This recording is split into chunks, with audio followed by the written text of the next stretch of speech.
kita akan mengulas dua isu krusial yang tengah mempengaruhi Indonesia, yaitu rendahnya tingkat literasi di kalangan masyarakat dan tingginya penyebaran hoaks.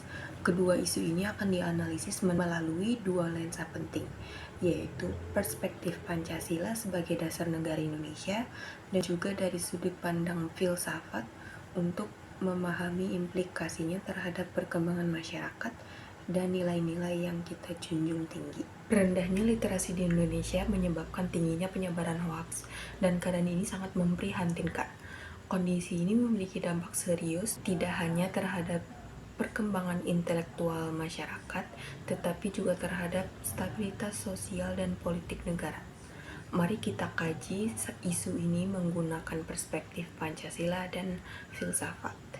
Perspektif Pancasila. Sila pertama yaitu ketuhanan yang Maha Esa. Rendahnya literasi dan penyebaran hoaks dapat mengancam prinsip ini karena informasi yang salah atau tidak akurat dapat memicu konflik antara agama dan intoleransi.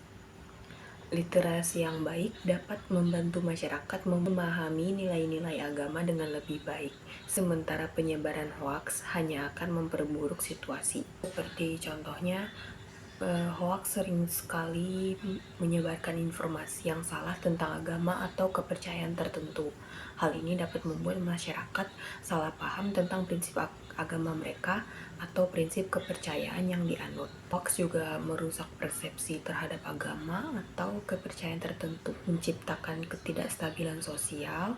Jika pemerintah tidak mampu menangani penyebaran hoaks dengan efektif, masyarakat mungkin akan kehilangan kepercayaan terhadap pemerintah dalam menjaga ketuhanan dan kerukunan beragama. Hoaks juga menciptakan lingkungan di mana masyarakat kesulitan membedakan informasi yang benar atau salah. Hal ini dapat mengganggu upaya individu untuk memperdalam pemahaman mereka tentang aspek spiritual dan agama yang seharusnya menjadi bagian penting dari sila pertama Pancasila. Sila kedua, kemanusiaan yang adil dan beradab. Literasi yang rendah dapat menyebabkan ketidakadilan dalam akses terhadap pendidikan dan informasi. Ini menciptakan kesenjangan antara kelompok-kelompok masyarakat dan menghalangi kemajuan sosial yang adil. Hoaks juga bisa digunakan untuk memanipulasi masyarakat dan merusak keadaban. Sila ketiga, persatuan Indonesia. Penyebaran hoaks dapat merusak persatuan dan kesatuan Indonesia. Hoaks seringkali dirancang untuk memecah belah masyarakat dengan menyebarkan informasi palsu atau provokatif. Ini dapat mengganggu persatuan kesatuan di antara beragam kelompok, etnis, agama, dan budaya di Indonesia. Juga menciptakan ketegangan dan konflik sosial antara kelompok-kelompok masyarakat. Jika masyarakat seringkali terpapar hoaks, mereka mungkin menjadi skeptis terhadap pemerintah dan lembaga-lembaga resmi. Hoaks juga sering digunakan alat untuk memanipulasi politik dengan menyebarkan informasi palsu untuk mencapai tujuan politik tertentu. Sila keempat, kerakyatan yang dipimpin oleh hikmat kebijaksanaan dalam permusyawaratan perwakilan. Literasi yang rendah membuat masyarakat kurang mampu berpartisipasi dalam proses demokrasi. Mereka mungkin cenderung memilih berdasarkan emosi daripada pengetahuan yang benar. Penyebaran hoaks juga dapat merusak proses demokrasi dengan memanipulasi opini publik. Sila kelima, keadilan sosial bagi seluruh rakyat Indonesia. Rendahnya literasi dapat menghambat kemampuan individu untuk mencapai kesejahteraan ekonomi.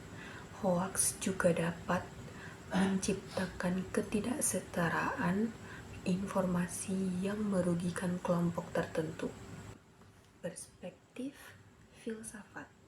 Yang pertama, dalam epistemologi, ketidakmampuan mencapai pengetahuan yang benar.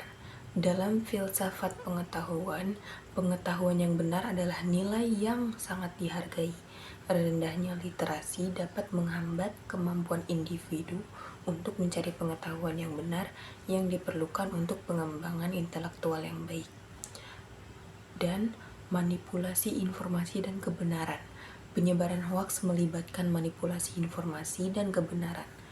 Dalam filsafat ini dapat menimbulkan pertanyaan tentang etika dan moralitas, karena penyebaran informasi palsu melanggar prinsip-prinsip kejujuran dan integritas.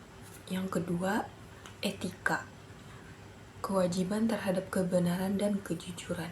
Dari perspektif etika, rendahnya literasi dan penyebaran hoaks bisa dianggap sebagai pelanggaran terhadap kewajiban moral untuk menyebarkan informasi yang benar dan jujur.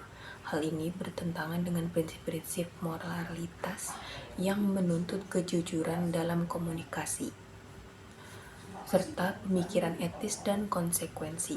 Filsafat etika memerlukan pemikiran kritis tentang konsekuensi dari tindakan kita. Penyebaran hoaks dapat menghasilkan konsekuensi negatif yang melanggar prinsip-prinsip etis seperti keadilan dan kebaikan.